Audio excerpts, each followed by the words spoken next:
sister's a therapist and I tell jokes. We both want to help all kinds of folks. Hello, and welcome to My Sister's a Therapist. This is the podcast that elevates my sister, the therapist. I'm Laura Ryan. I'm a licensed marriage and family therapist, and my sister is comedy conjurer Virginia Jones. That's why I didn't bring up comedian, because I'm like, well, maybe we can skip that part, but you've already written it, so you're going to do it. Think again, sucker. In real time, we've just celebrated our year anniversary doing the pod. And also 50 episodes. 50 episodes. What? And we want to thank all of our listeners. You guys are awesome. We love hearing from you. We love getting episode suggestions. We love getting your comments. And we're really excited about another year of the podcast. I know I am. I might even fart around and make it season 2. I'm ready to do it. Let's go. Go crazy. It is your topic this week. And what is your topic today? Well, this is another listener topic. Ooh. Yes. I found out today that our second biggest listenership is the UK. Neat. This is from our listener from the UK. A, being an England fan is like being in a toxic relationship. We won, but there's a great Guardian piece about how during the World Cup, there's a huge increase in domestic abuse. I thought that might be of interest. Love your podcast. A. Wow. Okay. Verge keeps telling me she doesn't want to do a domestic violence episode because it'll be a bummer. But I assure you, this one is going to be great and lots of fun. I'm going to read straight from the Guardian article that A was referencing. It was by Megan French. The article is called Surge in Domestic Abuse Coincides with England's World Cup Exit. Fears that the World Cup would be accompanied by a surge in DV appear to have been realized, with one police force recording the greatest number of incidents since January on the day England were knocked out of the tournament. Police in Manchester logged 353 incidents on the day that Germany beat England, 15.7% higher than the same day last year. Apart from New Year's Day, it's the highest number of domestic abuse incidents recorded in a day so far this year. Wow. Manchester, so much to answer for. So you follow a team, you're a fan of the team, you're enjoying yourself, and you're drinking. Those things go together. And then when your team gets knocked out, you get so frustrated you have to take it out on your family. Which reminds me of another song by the Dead Milkmen.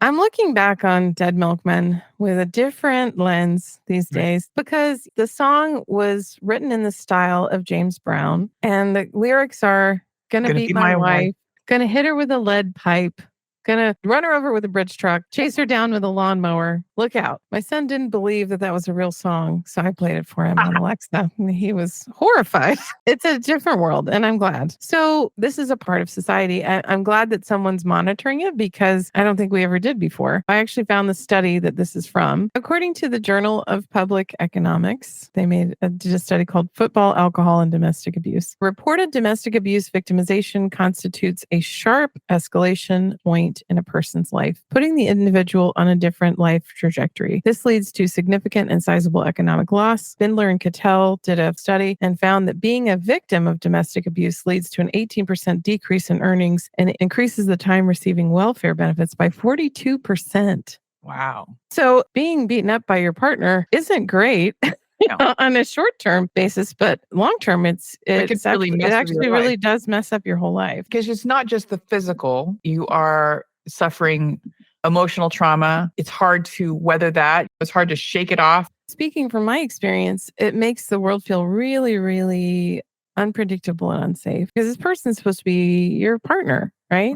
When you are suffering from domestic abuse, the world feels unsafe. Your priorities change. It's hard to keep it together. Yeah, I saw there's a woman in Austin recently who was minding her own business in the Domain, and she was sitting on a couch in a coffee shop doing some work stuff. For our non-Texas listeners, the Domain is a very bougie area. Yeah. Very bougie area. It's very fancy. It's kind of like an outdoor mall. She was minding her own business, and this unhoused man basically pinned her down on the couch and pulled his junk out, and nobody did anything, which is great. Really great. Now she was talking about how she doesn't feel safe going anywhere.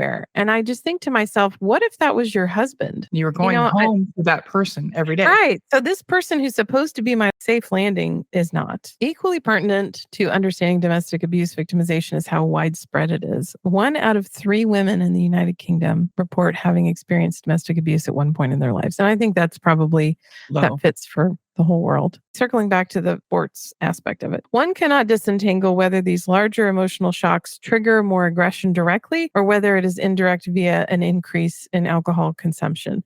Furthermore, in a study of American football games, college football games, and crimes in the U.S., there's a sharp increase in assaults, vandalism, arrests for disorderly conduct, and arrests for alcohol-related offenses on game days. I think it's connected to drinking. And the vandalism, hanging off of flagpoles, beating up cars, I find that all hilarious insofar as it doesn't Except if it was your car. Except if it was my car, that would be upsetting. So what you're saying is the UK doesn't have anything on the US when it comes to sports-related violence. Right. So the finding that during the game, there is a decrease in incidents of domestic violence. It only starts to increase after 4 hours into the game, which points to the fact that it's probably not just driven by emotional reactions, but increases when the perpetrator has consumed alcohol. And also, at the beginning of the game, no one's losing yet. Well, that's true. That's true. But I think also people are merry. You've just started drinking. You're probably with your buddies. Tino's pizza rolls. And a lot of this stuff happens 10 to 12 hours after the start of the game. For an average match that started at 3 p.m., that would mean the first increase would happen around 7 p.m. And this is people who called at a rate of 0.3 domestic abuse calls more every 2 hours, and they would peak between 1 and 2 a.m. But also, we have to consider footy is about 90 minutes and football is about 12 hours.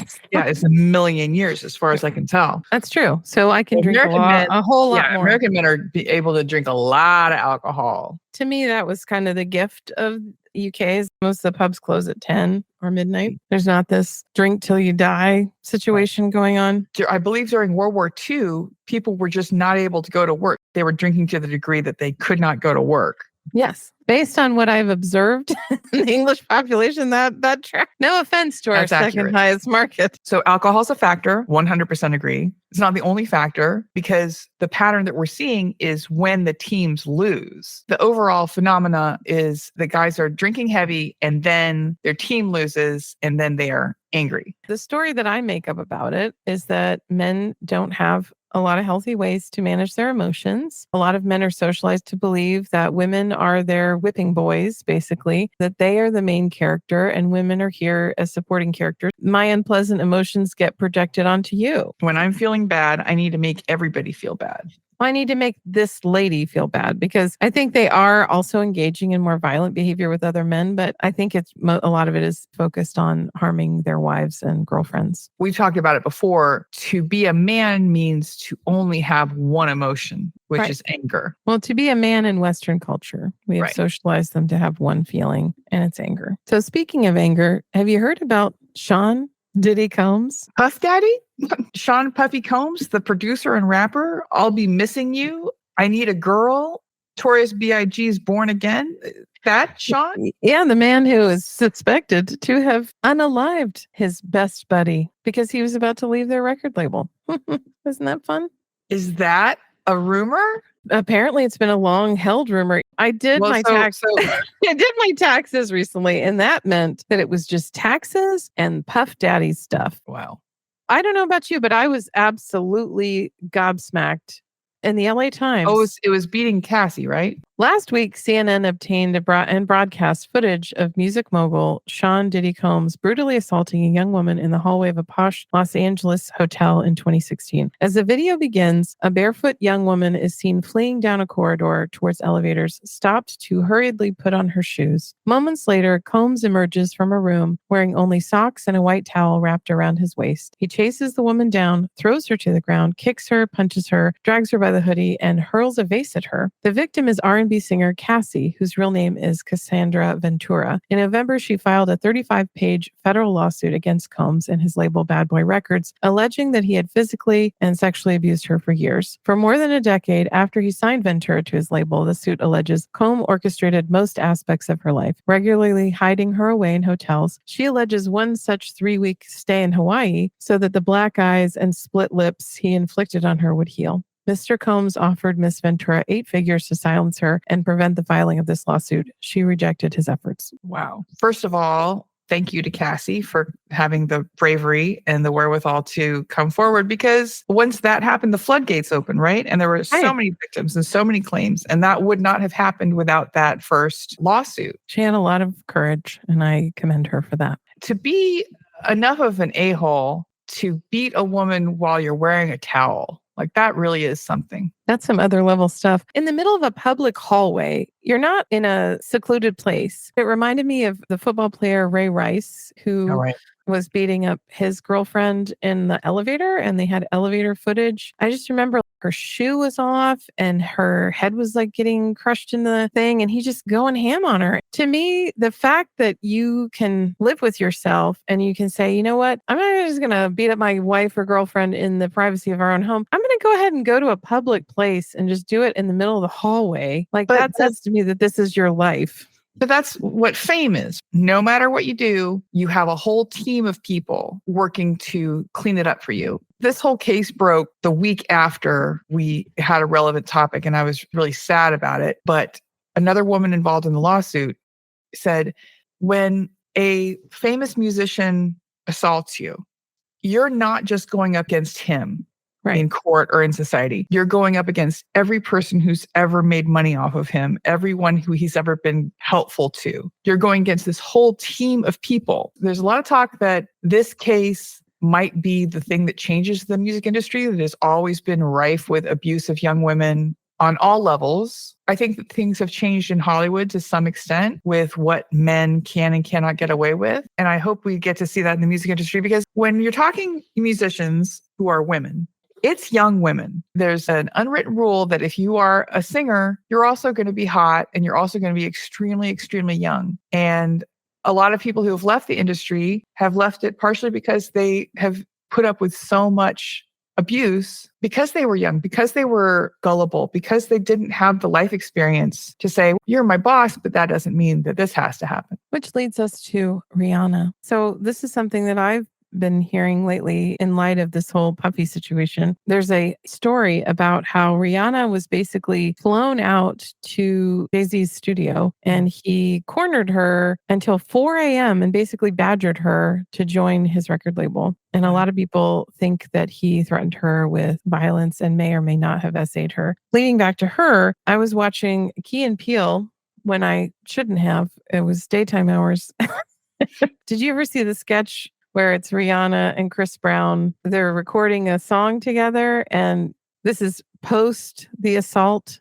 For anyone who's listening, on February 8th, 2009, at 19 years old, Brown punched, choked, and bit then girlfriend Rihanna, leaving her with visible facial injuries and in need of hospitalization. He turned himself into the police and later pled guilty to 1 count of felony assault.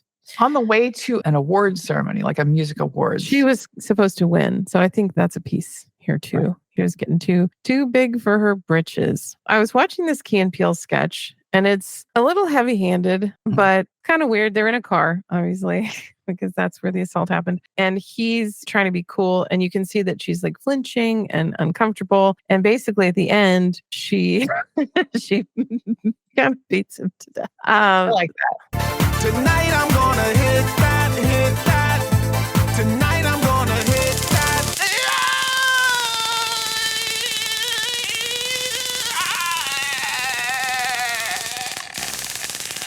I'm sorry. It was an involuntary reaction. My son was watching it and he said, "What is this about?" And I said, "Well, buddy, you know how mommy likes to listen to Chris Brown on the radio, but she won't download any of his music?" Because although she really enjoys his music, she can't condone the choices that he's made when it comes to harming women. That prompted me to find this article called Chris Brown's Legal Problems, a timeline of trouble. And I'm not going to read all of it because it's 40 pages, but I'm just going to give it for you. So February 8th is the thing with Rihanna. March 22nd, 2011. This is 2 years later. Good Morning America co-host Robin Roberts asked Brown repeated questions about Rihanna during his visit to the show, after which he stormed off set and threw a chair through his dressing room window. That sounds like a good, healthy guy. That sounds like a person who is in full control of his emotions. Absolutely. A year later, on June 14th, he was involved in a brawl with Drake at a New York nightclub. The fight was reportedly over Rihanna, whom Drake had also dated. So then we don't even have to jump that far. January 27th, 2013, he's in an altercation with Frank Ocean, one of my favorite artists, over a parking spot. Come on, bud. He You can circle the block one more time. He pushed and punched the singer, Frank Ocean. Like, we talked the other day about cancellation and how it doesn't work and it's not real, but like,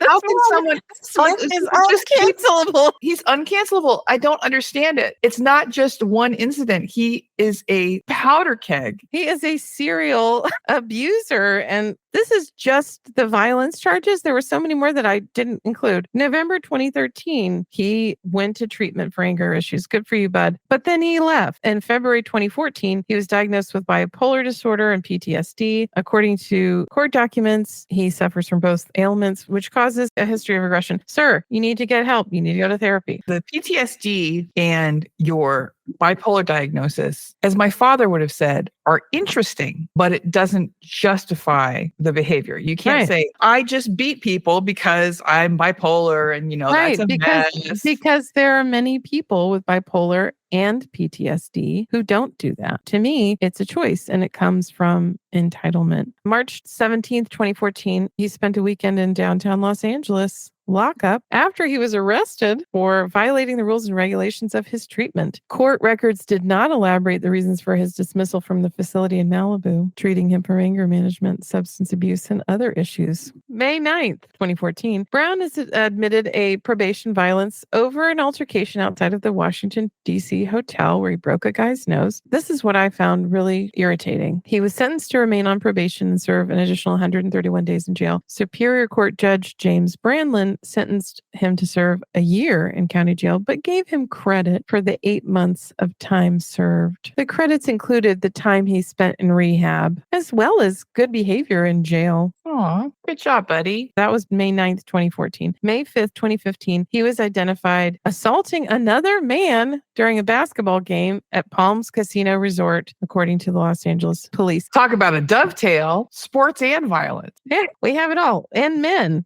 I don't know if you noticed this. Chris Brown, one thing he has in common with everyone we've talked about so far is that he is a man, which I think is a big part of all of this stuff. I've been disappointed many times in my life. I've had things that didn't go my way. I have never, ever been arrested for breaking a man's nose outside of a nightclub. Not yet. Never say never. I have never shot anybody in the foot. I've never beaten the crap out of anybody in an elevator. So we started out just reading this. I was like, I'm just going to read some stuff to you. And then we spent the whole day listing off this stuff. It's proof that celebrities have a different playbook than other people, because if he was any regular person, he would have been in jail a long time ago. I don't know, though. I think a lot of men do a lot of violent stuff and get away with it. On July 2nd, 2016, he beat up a woman after she tried to take a picture of him. Well, try to take a picture of him. That's fair. That punishment fits the crime. Exactly. This one's even more fun. August 30th, 2016, Brown was arrested at his home on suspicion of assault with a deadly weapon. According to Los Angeles Times, model Bailey Curran said that Brown and another man became angry when she admired the man's diamond necklace. She also said that Brown threatened her with a gun before asking her to sign a non-disclosure agreement. It's nice that he just has that on him now.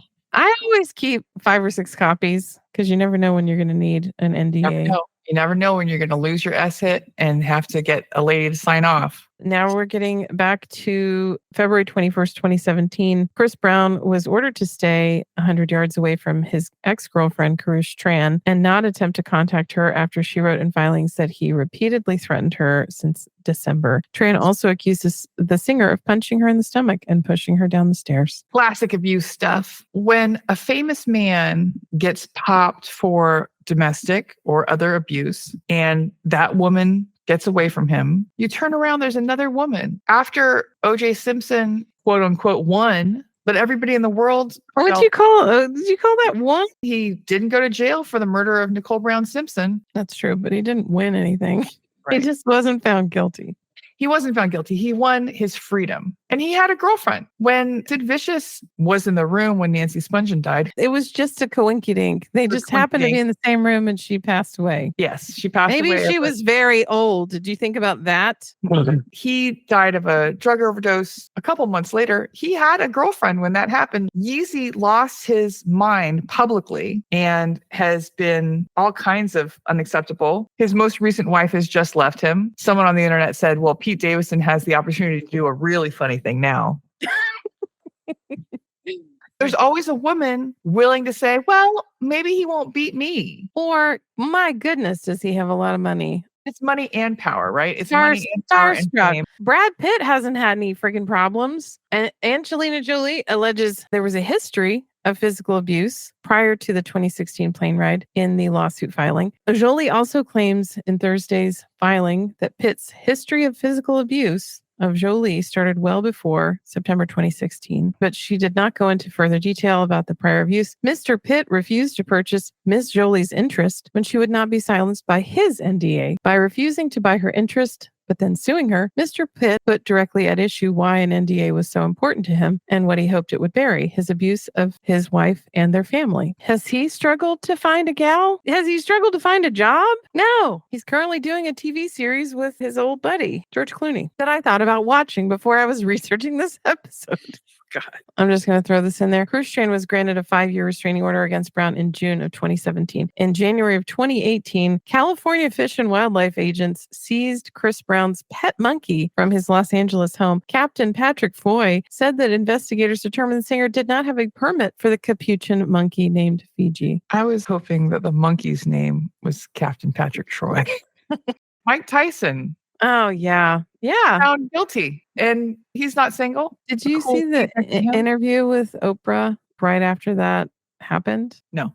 It was so upsetting because Oprah, I don't know. I'm starting to wonder if Oprah might be part of the problem because she used to go to Diddy parties and she was lending a kind eye. She was not grilling him the way that one should grill. Throwing him softballs. She was trying to help him clean up his PR. But this is what fame is. That's how Oprah got to be who she is. So his wife at the time was Robin Givens. And in the interview, Oprah says, well, did you do these things? And he basically is like, well, you know, she hit me too. And you look at them and you're like, this man is a professional fighter. He's probably 250 solid muscle. And this chick is 105. She's a model. Nothing. Yeah. And he's been married twice since then. June 2021, Chris Brown. Oh my God. Why did you pretend this was about sports when it's just about Chris Brown and P. Diddy being this is my end. Class A-holes? June 2021, LAPD spokesperson told Billboard that officers responded to a report of domestic argument at his house. According to TMZ, the woman told police officers that Brown, quote, smacked the back of her head so hard that her weave came off. Don't mess with a woman's weave.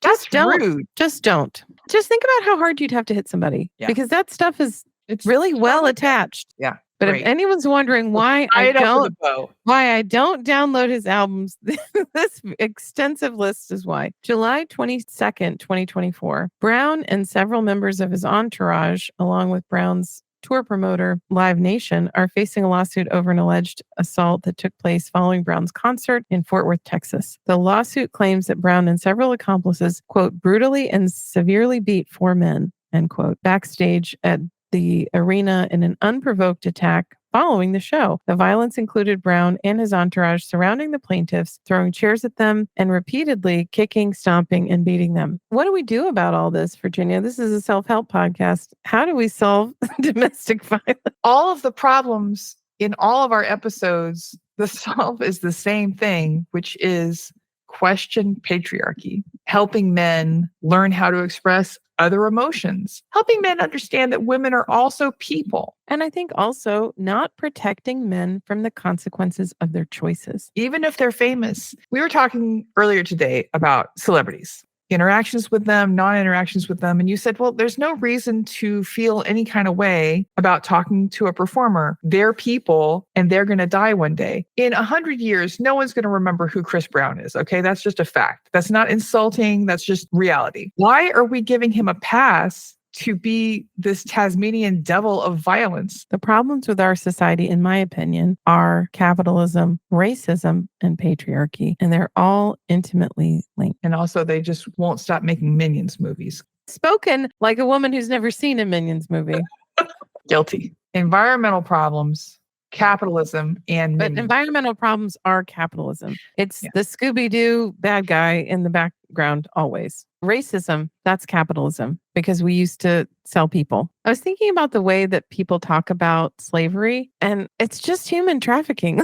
Right. That's all it is. Why do we pretend like it's something that's not that? Because that's 100% what it is. We went in people's homes, stole them from their families, and they put them on a ship and shipped them across the world. Yep. The oldest game in the book, human trafficking. We loved it then. We love it now. You remember, I think I sent you some of this man's TED Talk, Dr. Jackson Katz. Remind me. He does have a solve for this problem. Okay. So we can wrap this up neatly in a bow. Thank you, Dr. Katz. So this is what he said. The culture of male violence and misogyny affects everyone, not just women. Domestic violence and SA are often called women's issues, he explains, but these are inherently men's issues. The assumption that gender violence is a woman's issue gives men an excuse not to pay attention. When we interpret gender to mean just women, we focus on the women, who are most often the victims, when we should be focusing on the men, who are most often the perpetrators. I saw a TikTok today where a pro-life guy was being interviewed, and the interviewer said, so you would agree to a mandated vasectomy for all men between 18 and 45 because that's what causes pregnancy. The blaming of women for Pregnancy? It leaves another person out of the equation. No woman has ever really gotten pregnant by herself. And if we look at the way that we talk about domestic violence and SA, which I think they're inherently linked, but I tried to sort of unlink them just for this topic, we're always blaming women. What did you say, though? Were you talking to him in a nice way? I think about the time that I was physically assaulted because I didn't like the movie Mad Max Beyond Thunderdome, and I was making fun of it, which I'm allowed to do. I'm allowed to think that movie is really dumb and hack. These costumes suck. The dialogue is terrible. Why did people think Mel Gibson's a good actor? And I was saying all these things. I was verbalizing them because those were my thoughts and those were my beliefs. And yes, unpopular opinion alert, but did I deserve to be assaulted for that? If we just looked at that specific scenario, the thing that I did was I worked all day at a rehab facility and came home and I was tired and he was already drinking. He'd been drinking all day and I just wanted to relax and watch a movie that I wanted, honestly. And so if I were focusing on women in that scenario, we said, oh, well, she's a victim of domestic violence. There's no solution there. What would be the solution? Oh, you shouldn't say things about movies that you don't like. You shouldn't have worked at a rehab and then come home to a drunk person. I mean, that probably is true. So here's some other things that Katz says. Dominant groups are rarely challenged to think about their dominance or to explain themselves. They remain unexamined, invisible. In the case of violence against women, men, the dominant group, have therefore been erased from the conversation on an issue that is mainly about them. Victim blaming is also pervasive, blaming the person to whom something was done rather than the person who did it. Right. According to Katz, our whole cognitive structure is set up to focus on the victim rather than the perpetrator. That's a huge problem. If we're talking about Chris Brown, Karrueche Tran, what'd she do? Was she rude? Did she dress slutty? Did she say the wrong things? Should she have said different things? Should she have never dated Chris Brown in the first? I mean, probably that's right. True. Oh, yeah. Why didn't you choose better? Well, it's a little late for that. What else you got? And also, in my experience, they don't come and swing in on date one. No. Why would I blame someone for falling for a person who was lying? Laura, you know as well as I do that it's always women's fault. Mostly. It's a multi-pronged approach to fix this problem. And I think Like a fork. Like a fork. Yes. I think part of it is working on men learning how to have emotions besides anger, helping men to let go of this idea that they are entitled to women's bodies, time, energy, that they are better than women, that women are not human. The women are a resource for them to exploit. Mm-hmm. Right. I think another part of it is that we need to stop letting people off the hook. We need to stop letting our friends off the hook for being creeps and jerks. We need to stop letting Chris Brown out early. Come on. Right. He should still look at a track record. He should still be in jail. If we just lined all that stuff up, he should be in jail for the next 100 years. And hopefully, I don't know what to say about P. Diddy. I'm hoping that someone will do something. What is Puff Daddy's talent. I don't have a great head for hip hop. All he does is say, you know what song from the 80s was good? Let's do that. He also has a talent for rapping in a very flat way. He also has a talent for scaring the living daylights, apparently, out of his peers and having intercourse with men and women who are above him to work his way up the social ladder. Are you slut shaming something? Allegedly. Men's violence is largely shaped by a culture that produces perpetrators and fails to adequately address the problem or punish those who should be held responsible. Katz argues that it is important to take a hard look at the institutions that help produce this culture and understand how the media, sports, fraternities, military, pornography, and other elements of society intersect to perpetuate it. If we're solely focused on women, says Katz, we'll never make any progress. He advocates what we call the bystander approach, one where bystanders as witnesses must become involved. Silence can be a form of consent or complicity. Bystanders who are neither perpetrators nor victims must not remain silent in the face of abuse. Men who are not abusive, for example, must challenge men who are and call out harassment, degrading language, and abusive behavior when they happen. We must create a culture where violence and abuse are unacceptable, causing men who act in sexist and harassing ways to lose peer status because of their behavior. I'm going to go one step further and say silence is consent. Silence is consent. Every time you have had a conversation with someone who said something asinine about women or minorities or trans people, and you've said to yourself, it's going to be easier for me if I just shut up. You are creating consent. You are creating an environment where that person says, well, this isn't so bad. Our dad, we did a whole episode about him. He held on to a lot of real outdated thoughts for a long time. And I think that part of it was because he didn't really have friends. He didn't really have anybody to bounce ideas off of.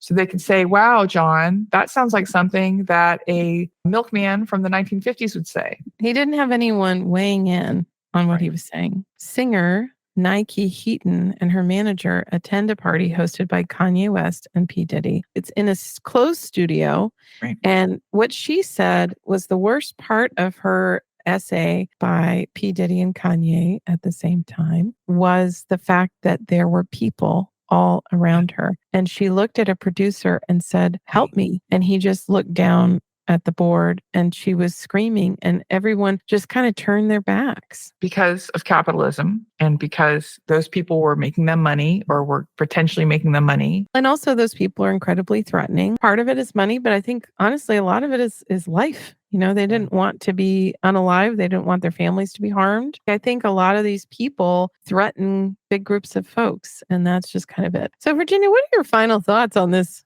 wonderful, scintillating, and extremely humorous topic? Domestic violence, I'm against it. I don't mean to ruffle any feathers. You're not for it? Huh, that surprises me. But I do take heart in the fact that this is a solvable problem. Men who are violent with their wives are very rarely violent with police officers or very rarely violent with their bosses. It's a choice and they can choose not to do it. In that way, it is positive. But I agree with you. I do think that making light of violence against women in music and pop culture normalizes it and is bad for women and is bad for the culture. And I think that continuing to elevate men who, like, no talent is worth domestic violence. There's nobody in the world. Are they curing cancer? That balance is different. Maybe you can unalive one person. But because they can make a catchy hook, that's good enough that they can beat the crap out of a woman in a hotel lobby? No. Question what it is you value and why it is you value it. Big joke that's been going around about Diddy is that he's been saying all this stuff in his lyrics the whole damn time, but we've just been ignoring it. The same thing happened with Marilyn Manson. Another wonderfully abusive man. Right. All the 90s and 2000s, he was like, yeah, I've got my girlfriend chained to a radiator. Yeah, I don't really let her talk. Everybody's like, oh, he's such a cut up. Oh my God, he's so wacky. No, he was just saying the things that were happening. To Evan and Rachel Woods. To Evan and Rachel Woods. And then no one did anything about it. So he's like, well, this is fine. I can be a terrible person on my own watch, but if everybody around me allows it, that's really the problem. Jeffrey Dahmer got away with it because everyone let him. Yeah. Because who knows what gay guys are into, you know? Maybe that guy had a kink for being beheaded. Maybe he was really into running around in his underwear, screaming and bleeding in an apartment complex. Well, this has been fun. Laura, what are your last thoughts on this topic? I want to thank A for bringing this topic to fore. I would not have reported on it otherwise. I just want to circle back to Katz. I mean, I think really the reason why this stuff happens and the reason why this stuff continues is because we allow it. We all allow it. There used to be a time where kids working in coal mines was okay. Because they were poor kids. Just like we outlawed that, we decided as a culture that is not okay and that is not acceptable. We used to have very bad ideas about gay people, and we as a society have all made a shift and are now embracing that more. Yeah. We can grow, we can change. It is within our ability. It's within our makeup. Like that's what people do is get used to stuff. That's what the human condition is. You live in a changing landscape. You get used to it. You accept things that you didn't accept before. You change your mind about things. Yeah, That's we used to think the earth was flat. Right. And now most of us don't think that. Yeah. We used to think smoking was good for you. We've moved away from that for That's true. That's true. Doctors used to prescribe cigarettes to women who were feeling anxiety. Just chill out, honey. Have a smoke. My final thought is we have choices. We can decide what we accept and what we don't accept. And I think that we need to start evolving in the way that Dr. Katz is talking about, where we see women as equal, we listen to women, we believe women, and we hold our work colleagues and friends and Chris Brown accountable. As my friend and mentor, Friendtor, and recent podcast guest, Jackie Cation says, you have to choose hope. You have to make a decision to be hopeful and to believe in your fellow man. And I do essentially. I think we have the capacity, but we just have to make the decision. If every person listening to this podcast says, I'm not going to accept racism in my life, I'm not going to accept domestic abuse, I'm going to call it out when I see it, despite the fact that it's going to cause trouble for me, that can affect thousands of people's lives. As you know, I've been part of a long conversation in comedy about making it safe for women, palatable for women. And making comedy safe for women? Like being a woman comic, being in that world. Okay, making that okay. Because like when we had the Me Too and every woman comic was like, well, here's a list of headliners who have shut me in a closet and demanded oral sex. Men were like, oh, wow, this is terrible. We're not going to accept that. But then it became clear that like men will support you right up until the point where they have to go against someone who's been booking them. We got to do better than that, team. I think we do. Expand that concept to the entire world. Virginia, if somebody wants to laugh instead of crying themselves to sleep and check out some of your comedy, how would they go about doing that? You can check me out at my website, www.badinia.com. You can also have a look at my TikTok, which is also Badinia. My Instagram, you guessed it, Badinia. You can write our podcast. If you have a topic or a comment, you can write us at hello@mysistersatherapist.com. If you would like to hire us to open your new car dealership, to stand in the aisles of Costco, promote your petting zoo, we'll do that. If you want to hire us to sit around and drink liquid death and talk hit about abusive men, we'll do that as well. So write us at We'll also do that for free. We are doing it right for free. Write us at hire@mysistersatherapist.com. Laura, where can people find you on the internet should they wish to do so? Well, they could do so by checking out my work website, lauraryan.org. They could check out my TikTok, I am Laura Ryan, or they could find us both at our website, mysistersatherapist.com, and our Instagram, My Sister's a Therapist. Laura, now is the part of the podcast where you sometimes read a review that some kind soul has left us. Do you have one to share this week?